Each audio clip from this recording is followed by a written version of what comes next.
Bienvenue dans cet entraînement au pendule. Et là, on va avoir une question un peu particulière, c'est quand ne pas utiliser le pendule? Parce que souvent, ce qu'on me demande, ce dont on parle souvent, c'est quand utiliser le pendule, et comment l'utiliser et pourquoi.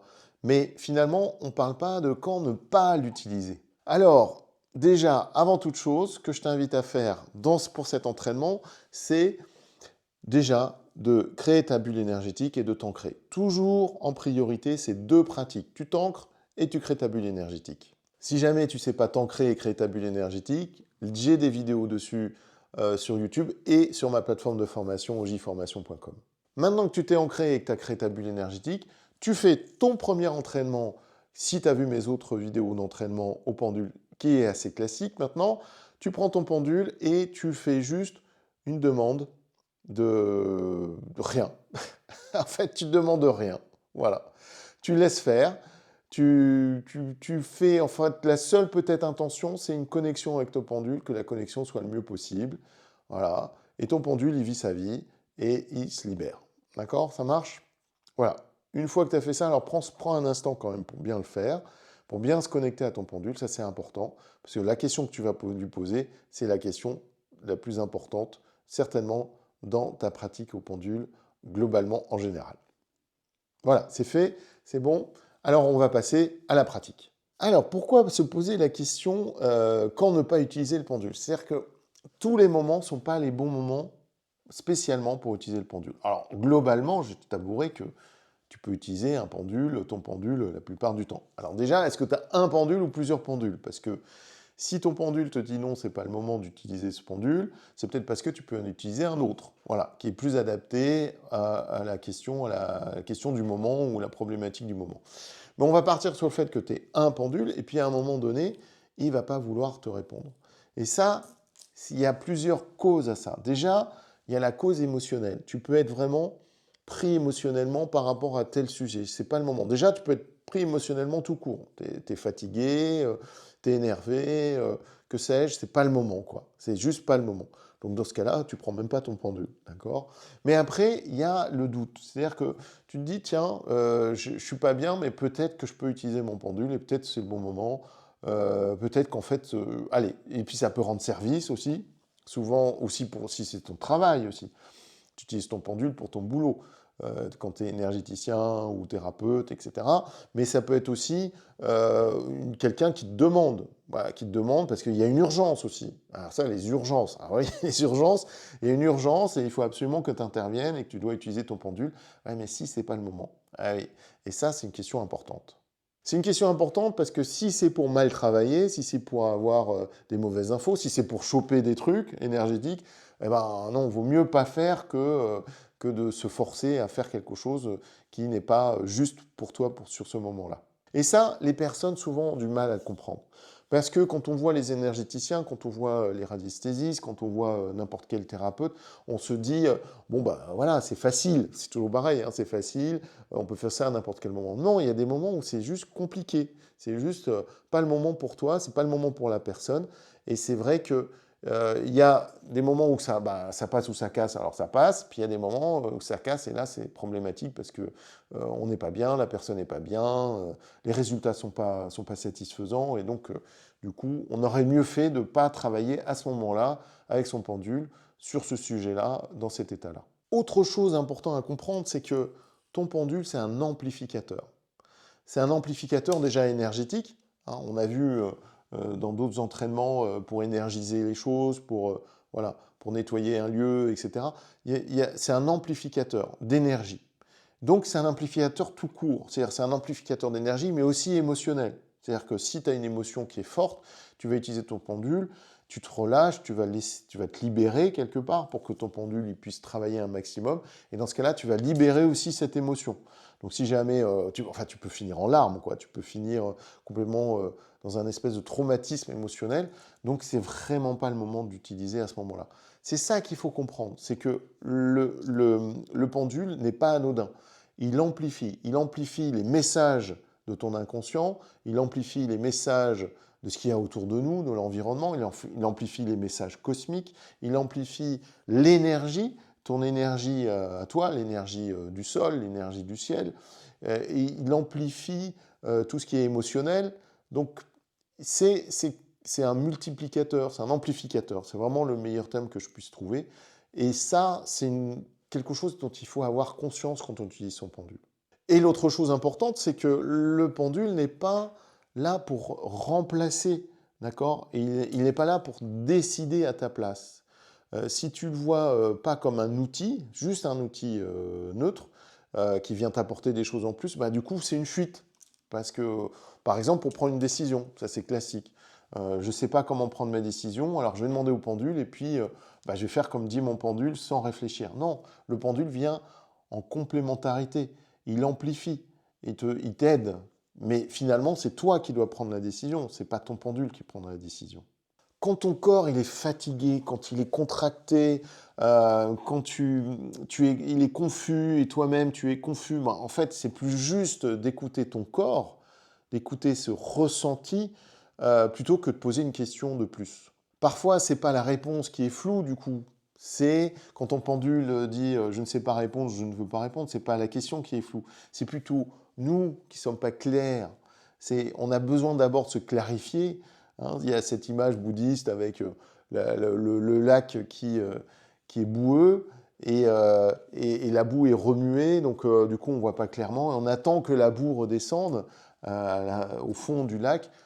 Et là, on voit clairement, ben, c'est un peu ça. C'est quand on est en perturbation, il faut attendre que notre boue intérieure, je ne sais pas le dire autrement, redescende et qu'on puisse voir clair en nous. Quand on peut voir clair, beaucoup plus clair en nous, là, le pendule devient intéressant à ce moment-là.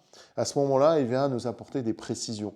On travaille souvent en entonnoir, c'est-à-dire on va poser une question large et puis de plus en plus des questions de plus en plus précises pour arriver vraiment à avoir des informations qui nous aident sur notre chemin.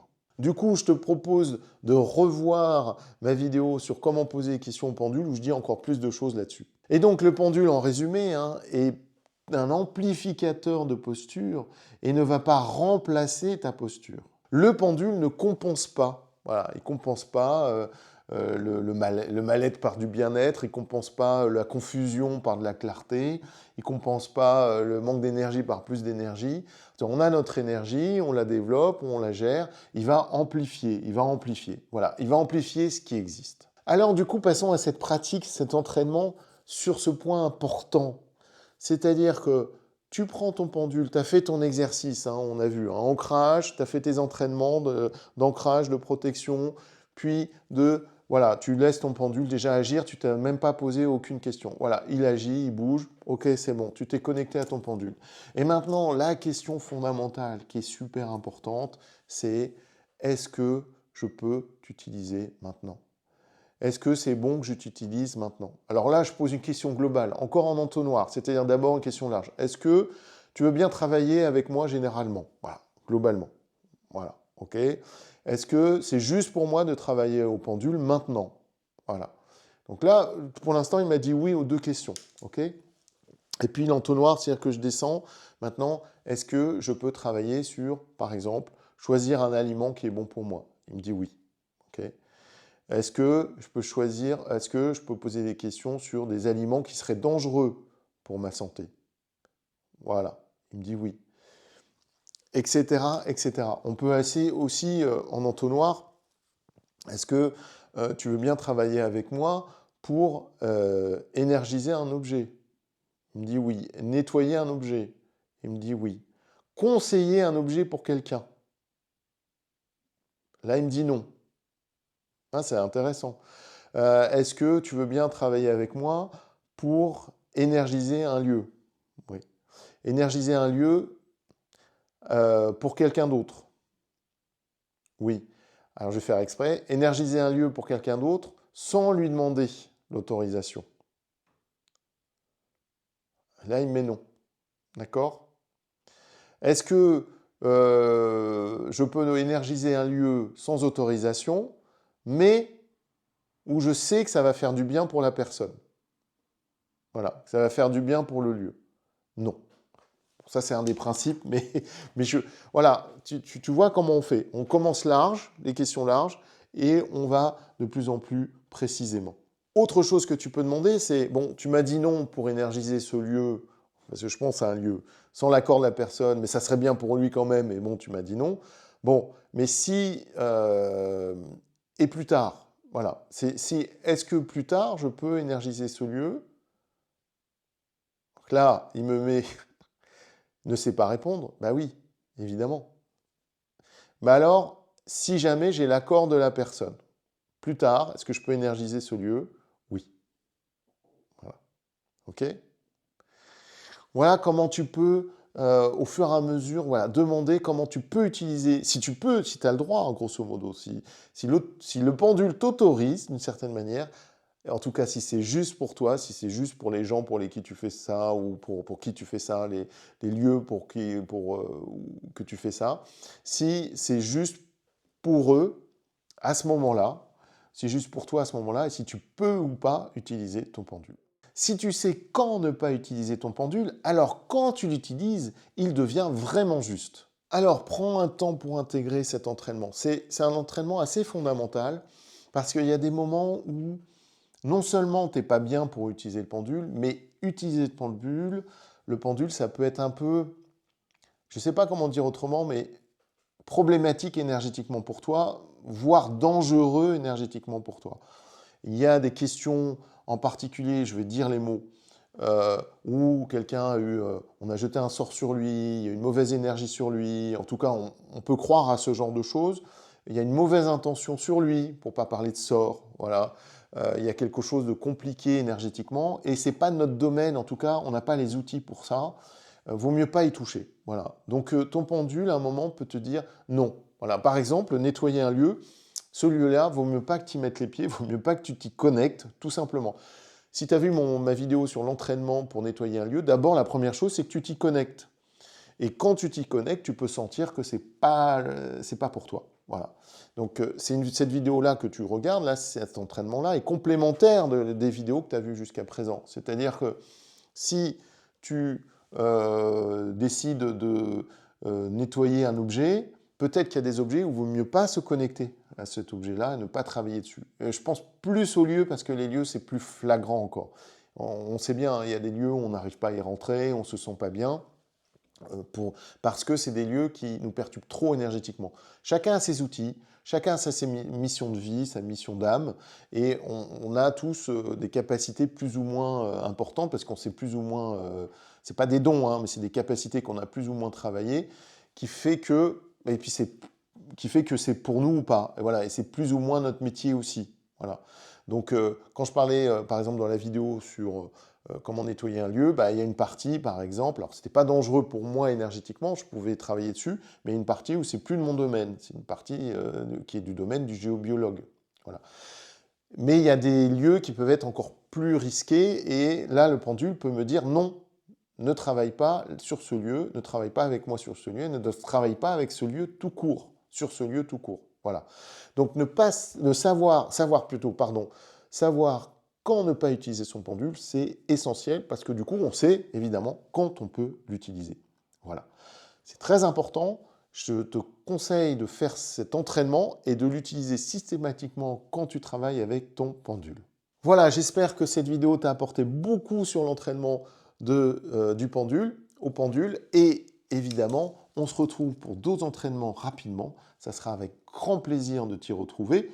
D'ici là, n'hésite pas à liker et t'abonner à ma chaîne.